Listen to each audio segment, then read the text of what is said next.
Les célèbres anonymes.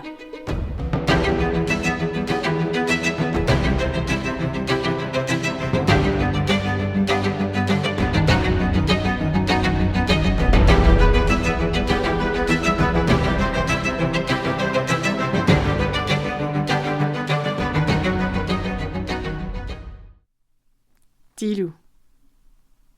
Caroline humecte ses lèvres et promène son regard parmi les convives comme un long plan séquence de cinéma. La musique du caretaker joue en arrière-plan. Sa grande sœur Josiane se tient droite et lisse ses cheveux. Elle s'est cachée dans les toilettes pour avaler ses antidépresseurs. Caroline a déjà aperçu le flacon dans la pharmacie chez sa sœur. Caroline se rappelle cette soirée où Josiane lui a fait comprendre qu'elle aussi aimait chanter, mais qu'elle avait priorisé ses enfants, elle. Caroline admire les tons de rouge, orangé et vert qu'elle a agencés avec les plats sur la table et dans la décoration. Les lumières scintillent dans le sapin et sur les boiseries.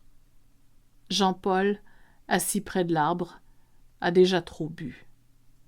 Bientôt, tous les garçons de la maisonnée feront des pirouettes pour éviter de se trouver coincés en sa compagnie.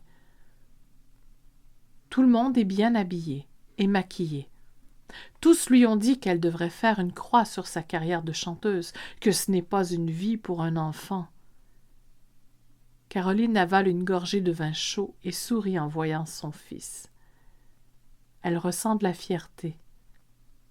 Depuis l'automne, il porte une tête de loup. Cela a commencé par un jeu dans la forêt. Et puis les jours ont passé, cela est devenu une habitude, une obsession. Il l'a même porté pour la photo d'école. Il suit son instinct, son petit loup solitaire. Il ne se laisse pas enfermer par les conventions. Il répond à son appel. Elle sourit, sourit, sourit. Son bonheur déborde et la transporte au-dessus d'eux tous. Ils l'ont félicitée pour sa prestation à la télévision. Maintenant qu'elle est connue, ils disent à tous leurs amis qu'elle est leur sœur, leur tante, leur cousine. Mais tranquillement, elle remarque les yeux en biais, les regards fuyants, les chuchotements, le malaise, le jugement. Elle comprend qu'ils parlent d'elle, tous. Ils couvrent son enfant de leurs bras comme s'ils cherchaient à le protéger. Elle n'entend plus que des bruits confus. Elle ressent un grand vertige. Ses bras se tendent, mais son petit loup semble si loin, si loin. Elle finit par le rejoindre. Et il danse sur la musique ballroom, insouciant des gens autour.